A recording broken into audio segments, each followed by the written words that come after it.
안녕하십니까? 저는 조혜정 자매의 남편이고 문미옥 집사님의 사위인 이정인입니다. 새샘교회에 등록한 지 몇 달이 안 되었지만 지난 10주 동안의 새가족 성경 공부를 마치고 목사님의 말씀을 순종해서 저의 연약한 신앙의 과정을 여러분과 나누려고 합니다. 부족한 점이 있더라도 이해하시고 잘 들어주시면 감사하겠습니다. 저는 어릴 때부터 교회를 싫어했습니다. 주변 친구들은 맛있는 걸 먹으러 또는 다른 친구들을 만나서 놀러라도 교회를 한 번씩 가봤지만 저는 그런 추억도 없이 자랐습니다.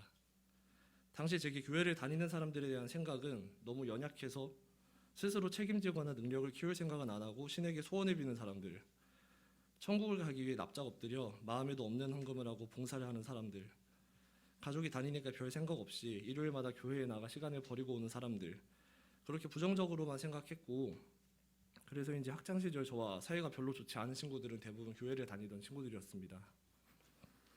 그럴 때마다 교회 다니는 사람들은 나와는 맞지 않는다고 생각했습니다.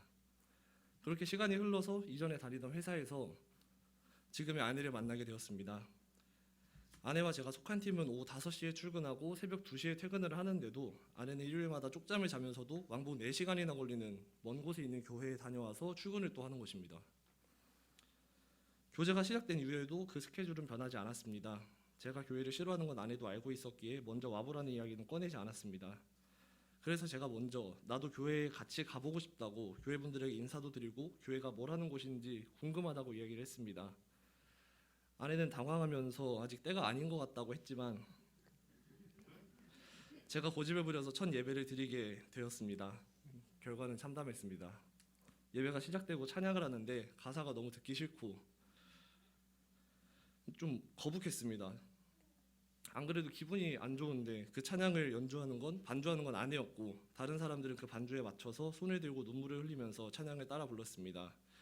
속이 메스꺼워지고 머리가 아팠습니다. 설교 말씀이 시작되었는데 제목이 세 겹줄이었습니다. 사람과 사람 사이에는 예수 그리스도가 함께 있어야 끊어지지 않고 서로 사랑할 수 있는 두터운 세 겹줄이 된다는 내용이었는데 도무지 이해할 수 없었습니다. 그 다음엔 다 같이 통성기도를 하는데 이상한 말소리도 들리고 통곡하는 분도 있고 해서 무섭기까지 했습니다. 그렇게 예배가 끝나고 나왔는데 당시에 가장 슬펐던 건 교회에 직접 와보기 전까지는 아내도 그저 믿음 없이 왔다 갔다 하는 썬데이 크리스천이라고 생각했었는데 실상은 정반대였다는 사실입니다. 저와는 너무 다른 사람이었습니다.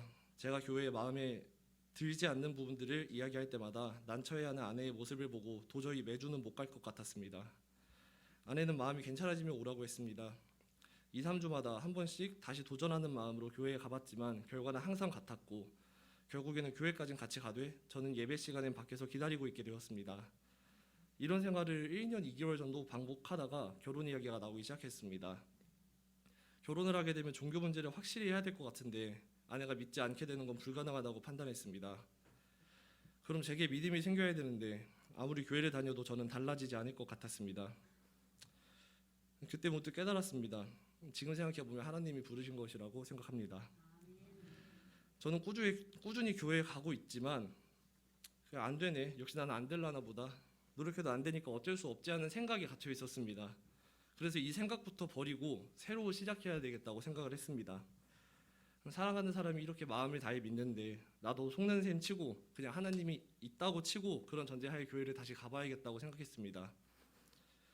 그렇게 결심을 하고 아내에게 다시 교회에 가보겠다고 다시 예배 시간에도 참여하겠다고 이야기했습니다.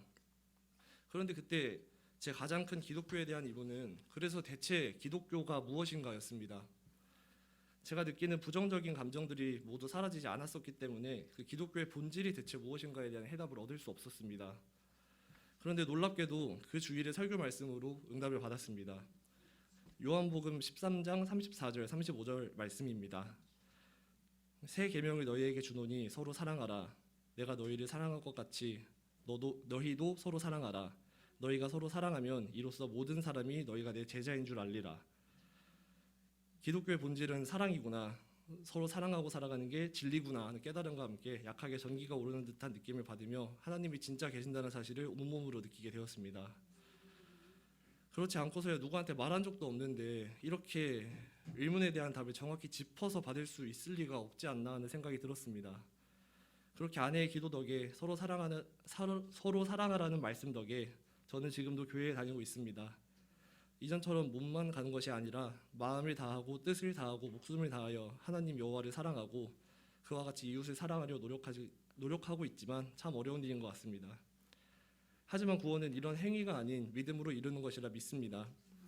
또 죄사함은 제가 믿기도 전에 예수님의 십자가로 모두 받았다고 생각합니다.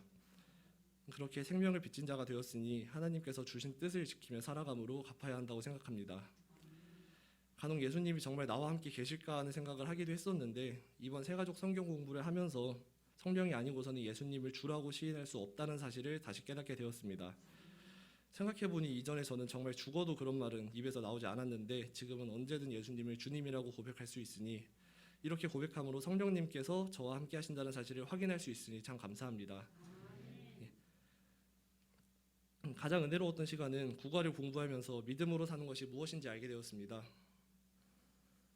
하나님은 높은 곳에 계시는 어떤 대상이라고만 생각했는데 하나님은 항상 저와 함께 계시고 하나님과 항상 동행하며 살아가는 것이 기독교 신앙이라는 사실에 마음속 깊은 곳에서 신선한 충격을 받았습니다.